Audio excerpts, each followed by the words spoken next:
I finished Black Mirror. I liked it. I can see where the haters are like, I think it's kind of, I don't know, jump the shark is the right term. But I think a lot of people heading into this season were thinking it's just more of the same shit, right? It's just like, oh, we get it. Technology is bad. But they must have heard that criticism or seen it online and adjusted, because most of the episodes were not set in this near future, distant future where technology is so hyper advanced. In fact, it was interesting because some of these episodes I would not even think were Black Mirror episodes. There are two that really stand out to me. Like, what I don't understand how this is, because I don't know if it's the creators or the showrunners have come out and said that it's not a series about how technology is bad. It's a series about how people can be bad with technology as like a element, a top element. And I think that's very true this season. There was only 5 episodes, but Demon 79, the last one, and then Mazey Day, which I think was the next to last one. First of all, each episode was set in different time periods. So I think right there, that was their way of saying, hey, it's not all future, distant future. Like, it's not, the series is not just this. It can also be this. More like Twisted History. No, that's not it. Time Zone. Oh boy. Twisted Twilight Zone. Oh boy. Neal Lynch, she done did it again. So it does feel like it's more it is leaning more towards Twilight Zone instead of this whole technology driven series. Demon 79 was set in 1979, London, I believe, England. Scotland. Mazey Day, I don't think that was, I think that was 2005 it was set in. It was about paparazzi. And so that to me was like, okay, they're kind of, because Black Mirror is when a screen, your TV screen, your iPad, your phone, your laptop, when it's off, it's a black mirror. You can see your reflection in the screen. And the stylistic, how the aesthetic for the show graphics and the treatment, it's a cracked screen.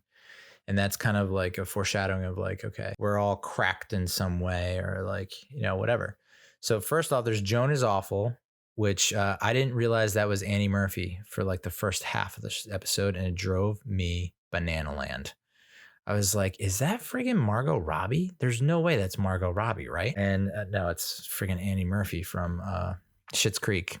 And also Kevin Can Go F Himself. So, and she's just such a great actress. I love her. So that one was, and it was also interesting because the first two, I think it was Joan Is Awful and Loch Henry, were very focused on Streamberry, which is like basically like that style and aesthetic, that look that Streamberry had, like the sound effects and the visual effects were like, it's Netflix. It is Netflix. So I was like, oh shit, are they just going to like dookie all over Netflix this entire series? That's kind of wild, but kind of cool. Sure enough, no, it was just the first 2 episodes. But so Joan Is Awful, where it's like, and it's, oh boy, it is kind of nuts to think that we could very well end up in that. And that's the appeal of Black Mirror, right? It's like, it's so tangible, feels so possible and realistic, but that each person, they have a show tailored to every single person in the world, and that person is going to watch because we're in essence, most people are not necessarily selfish, but like very self-centered in that, if there was a show about you and you're watching it, you almost can't look away, that kind of thing. They were focusing on that, honing in on that. And so I thought that was a really interesting concept, but even more so that you can have these series that are completely just like CGI driven and AI driven.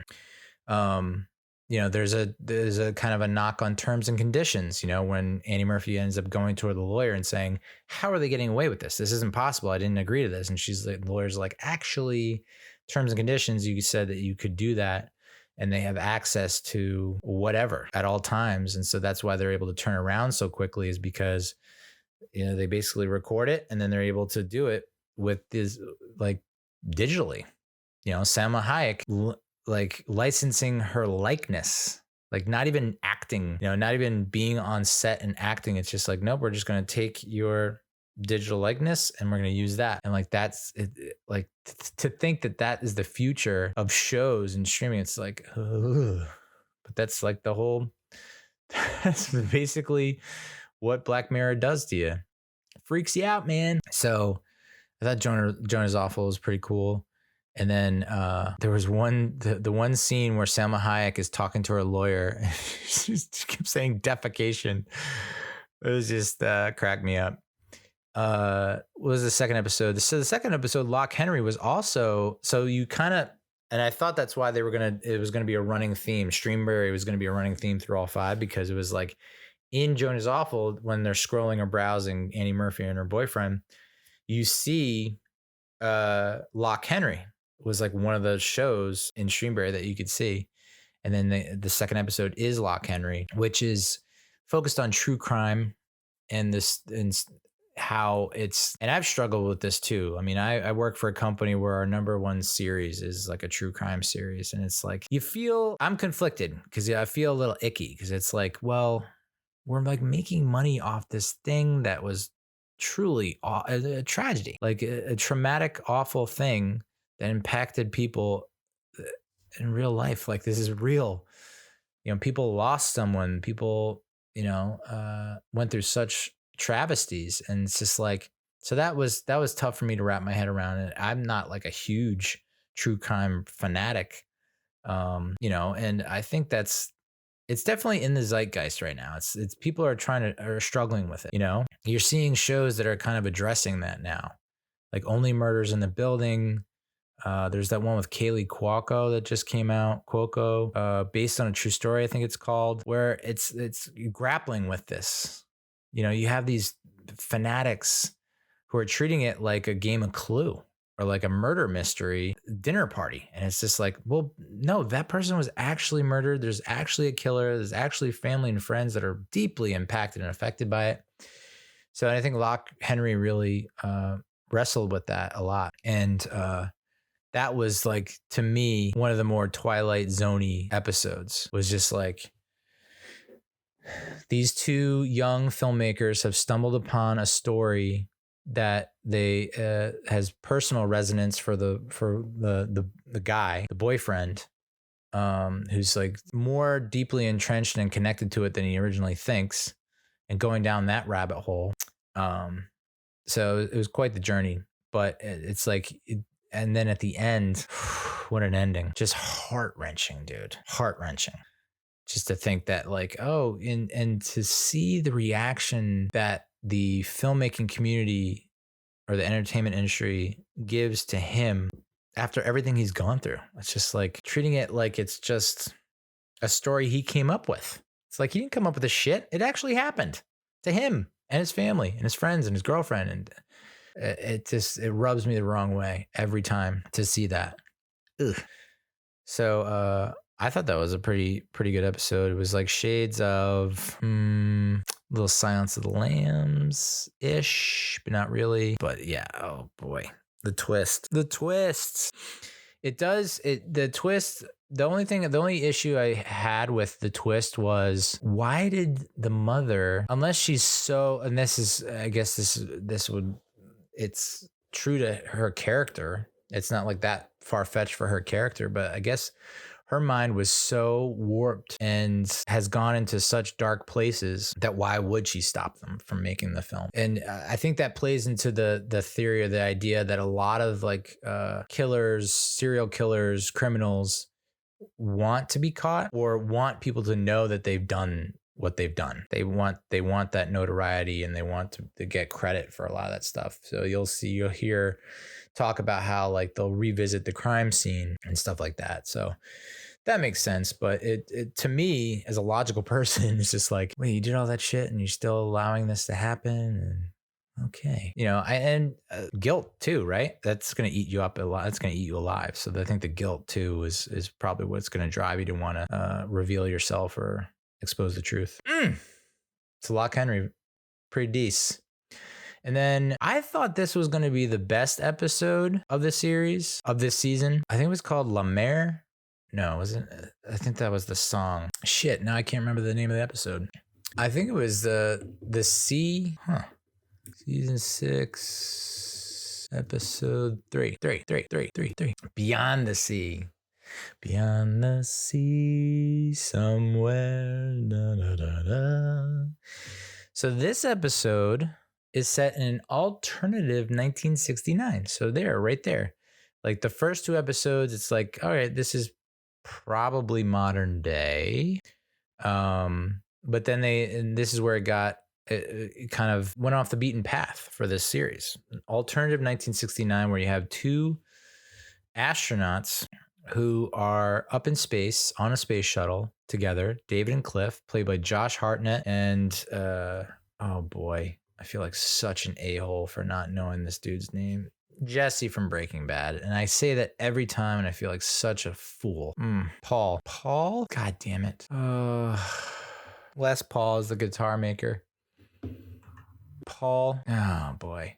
I'm not going to give up on this. I'm telling you right now. Jesse from, I know everyone is screaming their brains out at me right now, but I'm going to find out. And I can't, it's like, it's Jesse from Breaking Bad. Like, that's all I have to say. People know who I'm talking about, but I need to know this guy's name because it's wrong for me to not know the guy's freaking name. Dude, I'm going to figure it out. I'm telling you. And you can look away, you can go away, but I hope you come back. I'm going to figure it out. Paul. Aaron Paul. Jeez Louise. And Kate Mara. Yeah. So Aaron Paul, Kate Mara. Aaron Paul and Josh Hartnett play the 2 astronauts. Josh Hartnett's family life is like the bee's knees, like top notch. He's madly in love with his wife, and he's got 2 kids, a lovely daughter, a great son, younger son. And then you look at Cliff, Aaron Paul's home life, and it's like a wife and a son, but they're distant. It's like they're not, Josh Hartnett's like dancing with his wife and like finger banging her and and Aaron Paul is just like, oh, you're reading again, huh? Reading your book? And then just walks off somewhere and then like gets in bed and like immediately turns off the light and rolls over. We've all been there. And like the son is like never around. So yeah, there's like 2 contrasting views of home life. But the catch is that the Aaron Paul and the Josh Hartnett that we see with their families are actually like robots. In this alternative 1969, they've somehow come up with the technology so that they can create a robot, and that the astronauts, while they're up in space, can link, I guess, their consciousness. Like they can, like they go in the pod, they lay down, they close their eyes, they put in their key card or whatever, and then their consciousness goes into this robot, and they can like control the robot's body. It's sick. It's pretty sick. Kind of similar to that show that's on Amazon Prime right now, which I thoroughly enjoyed, with what's her face and what's his name.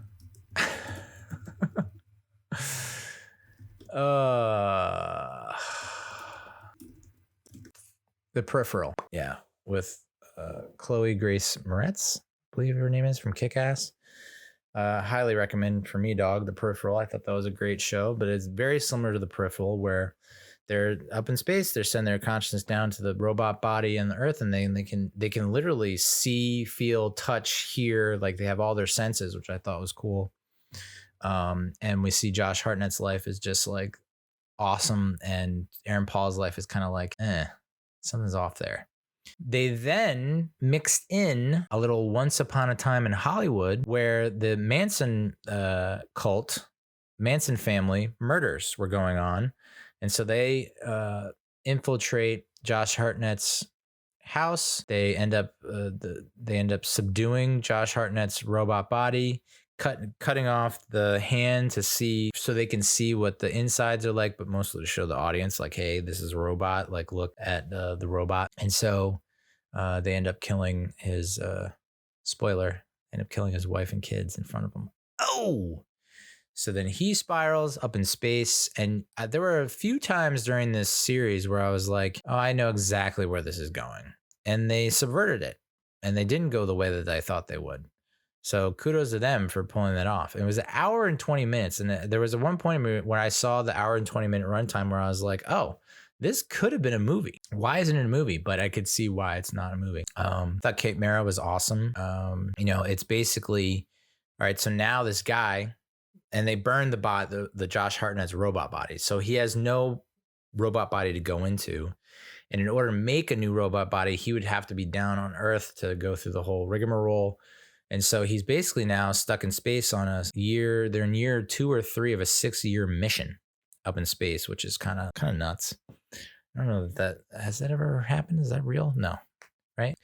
So Aaron Paul feels really bad for Josh Hartnett and is like, talks with his wife and is like, so what do we think about letting him use my link, right? So that he can insert my key card. He lays in my pod and then his consciousness goes into my robot body. And they're like, yeah, for like an hour a day or whatever. Like he gets to come down, he gets to walk through the forest, he gets to paint, he gets to do all these things that he enjoyed so much before the tragedy. And so they end up doing that. And then that's where you can kind of see where this is going, right? Like he starts to fall for Cliff's wife, Aaron Paul's wife, Kate Mara. And so I thought, okay, like Aaron Paul has shown little to no interest in his wife. Like there's the passion's gone, right? The love is gone. It's not there anymore. So obviously she's going to go for this Josh Hartnett dude who's a painter. He's into books. Like he's romantic and all these things. And it just doesn't go the way you think it does. So I thought that was cool. The ending is one of the most fucked endings I've ever seen. Like the most Twilight Zone of Twilight Zone endings, a twist ending that honestly probably ruined it for a lot of people, but like I could see why that ending would ruin it for people, where it's just like, nope, don't buy it. Sorry, that's just not possible. But that ending was, oh my God, dude. I just like, but then again, like I'm in my head, I was like, I'm struggling to suspend my disbelief here. I'm really struggling because I didn't think that person had it in them to do that. But I've never been in space, isolated and occupied in space for an extended period of time. Who knows what that kind of effect has on your psyche? Who knows what kind of effect the murder of your entire family has on you? And what that does to your psyche. And so I think all those factors combined, I eventually came around to it and I was like, whew, okay, I can see that happening. And now that it has happened, where do we go from here? And then it was like cut to black. And I was just like, oh, fuck, man. They got me. That was one hell of an ending. And I truly don't know. And part of me was like, as it was going on, I was like, why is he just not like this guy's now like you're up and around and this guy's incapacitated in the pod, he's somewhere else mentally, just like take care of biz right here. But it is what you have to remember is you definitely absolutely 100% need 2 people to do the mission. And they didn't stress it and overemphasize it, which I appreciate. They didn't talk down to us. But they did make a note, like we need 2 people to operate this ship. We cannot have one of us go down for the count. Like we need both of us. So that's important to remember as that ending is going on. Because I was just like, but why is he not doing that? Oh, right. And why is he not doing that? He's just sitting there. But when Josh Hartnett kicks that chair out from the table and just like motions over to it to Aaron Paul, is just like, oh my God, what kind of conversation are we about to have right here? So also it's just like it's such an interesting pairing because like Josh Hartnett looks ginormous compared to Aaron Paul, who's like on the smaller, shorter side. And so the whole time, like, but yet Aaron Paul is just like this tough little dog, like barking chihuahua type thing where like he's not going to take anyone's shit. And Josh Hartnett's kind of like the big lovable oaf. And then you can see how that gets turned and twisted. But man. So we'll get into how the episodes are rated. Mazey Day and Demon 79. I just watched Demon 79 and It takes place in Northern England, 1979. A meek sales assistant is told she must commit terrible acts to prevent disaster. And it has a lot of like, it gave me Knock at the Cabin vibes. So if you've seen Knock at the Cabin, the M. Night Shyamalan movie that came out with Dave Bautista, essentially similar type plot storyline where like, you know, she's just beaten down. She works at a shoe store called Possett's. Her coworker sucks. Her boss sucks. She's forced to like serve like a killer, a guy who killed his wife, who hits on her, and like, ugh. She just has to deal with so much so many horrible people. And then she has to go to the basement because she eats stinky lunches. The boss is like, I guess a coworker ratted her out and was like, I can't deal with it. And the boss is like, you gotta like, let's like eat normal food, quote unquote. And she's like, this is normal food. But I guess it's like the smell offends her coworkers. So she has to go eat in the basement. And that's when she discovers this talisman, I guess it's called. This little token type thing, and somehow bleeds on it. And then like a demon's voice appears and is just like, hey, here's the deal. Like, you have to make 3 sacrifices over the next 3 days, human sacrifices over the next 3 days, or basically the apocalypse is going to happen. The world's going to end, and the city will burn. The world will burn. And so that's when she has to set out and do that. Yeah, I mean, I like the actress, the main actress. I like the dude that they got to play the demon. I thought they had some pretty decent chemistry. You really feel for her and what she's going through, and ultimately what she ends up coming to terms with, you know, because she struggles with it, being a good person, but she has had these very violent fantasies and thoughts directed towards her coworker and her boss and the wife killer. So she's got some kind of darkness inside her. And then the theory is the talisman just unleashes this, right? But the demon can see futures and timelines and stuff like that. So like the first kill, it's just like a guy walking his dog who like stumbles upon her walking in her bathrobe with a brick in her hand and being like, hey, are you okay? And like normally you'd be like, oh, this is just like a normal guy walking his dog at night and seems like a good guy. And the demon's like, no, actually he like sexually molests and abuses his daughter, and she grows up and can't deal with it and kills herself. And so she's like, okay, I think I can do this. So that's there's like a loophole in there, and there's some twists and turns. And ultimately you're presented with this like question of, okay, is this really happening? Is this serious, or is like she lost her marbles? Because towards the end, it's the way it's framed and the way that things are going down. It's like, oh no, she's just crazy. She snapped. She was pushed to the edge, and she went over the edge. So, I mean, I like the look, the feel. I think, you know, I wasn't alive in 1979, but it just, I appreciate that the series is taking us there. They took us to 69. They took us to 79. They're taking us to different time periods. It doesn't always have to be the near future, distant future. It doesn't have to always be so heavily tech driven. Like Demon 79 doesn't feel like there was technology at all. There was little to no technology outside of maybe the TV that got 3 channels, you know? So I thought that one was decent. And then Mazey Day was actually the second to last episode. And that one was, so Demon 79, I felt like, you know, you look at the episodes in this season, all of them had some sort of reliant on some kind of technology as a major part of the plot. Demon 79 was like, there's little to no, as far as I could see, there was little to no relation. Like tech was not driving the plot. And I think Mazey Day they kind of weaned us off, because like Beyond the Sea, that's hugely tech driven. There's like a friggin' neural link connecting them, and that's how they're able to still enjoy Earth and not go, you know, ape shit up and out in space. Mazey Day, the whole time I was sitting there, because this was the first episode where I was like, okay, but what's the tech thing?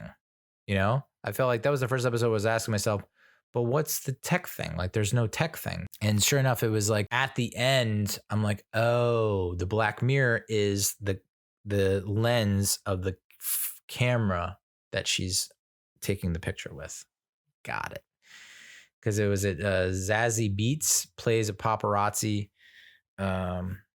who is low on cash. Her roommate's like, yo, you gotta pay the rent. You're late on rent and this and that. And she's just looking for a big payday. She got out of the paparazzi game after taking photos of an actor who was caught with a gay lover at a motel, cheating on his wife, I think.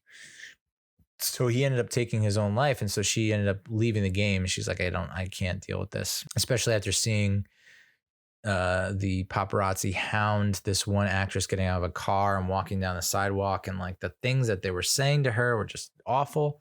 So she gets out, but then she hears one of her friends comes back to her and is like, hey, this actress has gone missing. And if you can get pictures of her, they're going to pay a lot of money because we don't know where she is. She hasn't turned up anywhere. So if you can get a picture of her, that's $30K. And if you get a picture of her looking like a junkie, it's $40K. Like it's just, disgusting shit. But the actress, I don't know who played the actress, but she ends up doing mushrooms and drinking, and she drops her wine glass or knocks it over and spills it, cuts her finger, and then decides to get in the car and is driving. And you could tell like she's just completely out of it. She's definitely going to get in an accident. And sure enough, she hits someone or something. And that's when she disappears. She doesn't return to set. She ends up holding up with a producer that she knows. She's visited by some kind of doctor who's like not a real doctor, apparently. And Zazie Beetz is able to track her down and follow her and get pictures of her, or get pictures of the SUV carrying her. She follows the SUV, and the whole time she's following the SUV, I'm like, there's no shot that this SUV doesn't know that this is happening. I mean, like I felt bad on Saturday. I was following this truck, what seemed like forever to go to like Six Flags Safari. And I'm like, I'm hoping this guy in the truck doesn't suddenly stop and take out a shotgun. Cause it was like, every turn he's making, I'm making the same turn. So I was thinking that as she's like tailing this SUV and the SUV stops at a diner, she stops at the diner, guy gets out and like slashes her tires so she can't go anywhere, goes in the diner, and that's when she's able to get in touch with her friend who shows up on the motorcycle. She realizes that she gets chummy and friendly with the waiter dude, and he's like, oh, there's this like rehab place, a lot of weird things go on there, but like that's like the closest thing. And she's like, oh, do you think like big name start? And she's like, yeah. You know, ironically or oddly enough, like someone has rented out the whole place and they've asked everyone to leave. And so she's like, that's the actress. That has to be the actress. So she goes with her friend on his motorcycle. They show up and it's like these huge, and they even say it looks like Jurassic Park. Was this Jurassic Park? Because there's huge fences and gates. And so that's when these other two dickhead paparazzi show up, and they end up digging a hole under the fence and getting in. And I think this is why this is the lowest rated of the series, because it just doesn't feel Black Mirror. But then again, Demon 79 didn't necessarily feel like Black Mirror either, but had a much higher rating. And I think it's just like a better story told, a story that we haven't necessarily seen before. Like we've seen elements and parts of it, like Knock at the Cabin, but just done in a different way. And with Mazey Day, it was just like, oh, that's the twist, you know? So that ended up being the lowest rated. But it was tough because, like, you know, I think it had me, right? It gripped me for a very long time. I was like, what's going on here? There's something else going on here. What's going on here? And like, you know, kind of losing interest. And then when you find out the twist, it's just like, really? This is it? This is the twist? So yeah, spoiler alert if you want to hear it. The actress, when she hit the person, actually hit a werewolf and was bitten by a werewolf. And so she has become a werewolf. So when they're at the compound, the rehab center, they see a light, and they end up waiting for the doctor to leave. And they're like, this doctor's not really a doctor. He's like a quack kind of guy. I don't understand why she's seeing him. And so they end up getting up to the room and they see that she's chained to the bed, like got a big shackle around her neck and on her ankles and wrists and whatnot. She's chained to the bed. And so they were like, oh my God, what are they doing to her here? They're like, they must be like abusing her. This is disgusting. What? They should not be keeping her like this. So then Zazie Beetz ends up like removing the shackles as these paparazzi are just like rapid fire. That was a crazy scene. Like it gave me the heebie-jeebies and it was freaking me out, but like they just rapid fire flash photography in this actress's face who's like basically, I don't know about naked, but like almost no clothes on, sweating, like disheveled, covered in like dirt and just looking really like malnourished and just it was upsetting, disturbing. And then she turns into the werewolf. And it's like we just have not figured out a way to master that. Like we had what was it, Werewolf by Night or something like that came out on Disney Plus around Halloween. And I thought that even though I don't like black and white, I think the way that they shot it, the way that they made it look, it was like cool. But they went the CGI route here, and it was just like, I don't know. We can't figure it out. We have not been able to figure out how to get the human to werewolf transformation that looks real. And I mean, I definitely it definitely turned my gut a little bit, right? Got my skin crawling, right? But at the same time, I was like, oh, but it's CGI. I mean, it's still, I think it was the sound effects that got to me more than anything else. And then she just runs rampant on her. She goes on a rampage and starts killing everyone. And then so Zazie Beetz and her friend end up at the diner where she was before. And they're like, they try to there's a cop there. They're like, you have to listen to us.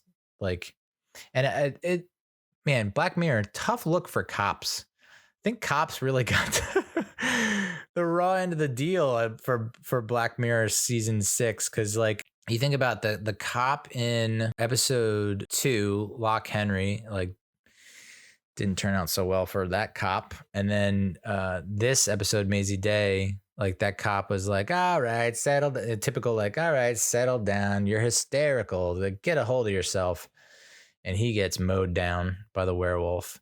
And then the cop in Demon 79 too, having to like, he's picked up the scent and he's like on to this woman who is thinks that she's the prime suspect and questioning her, and like, all right, you know, he's got a hunch and, you know, thinks he's doing the right thing, and then it ends up being the wrong thing. It's like, oh boy, cops, it's a tough job.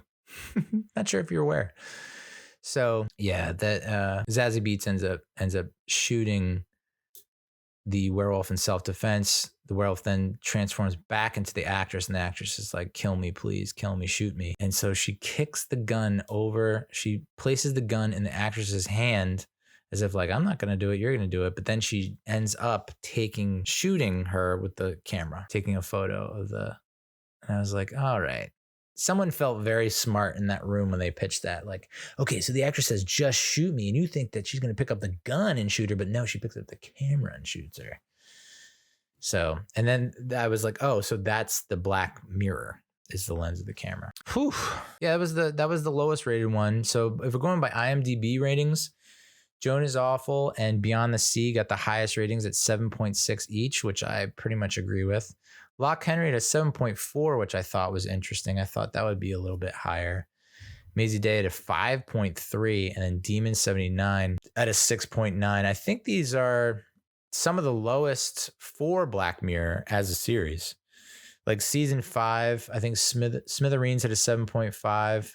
So season 5 wasn't that great, but season 4 had the USS Callister, which was an 8.3.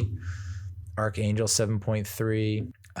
Crocodile 7.3, Hang the DJ 8.7, Black Museum 8.6. So season 4 had a couple of bangers. Season 3 had Nosedive 8.3, Playtest 8.1, Shut Up and Dance 8.4, San Junipero, which a lot of people say is their favorite, is 8.6, Hated in the Nation 8.5. So you can see like the overall ratings episode to episode from season to season have gone down as the series goes on. And who knows if they can recapture that magic. I think there was the feeling or the consensus was that people were getting a little tired of like technology is bad angle.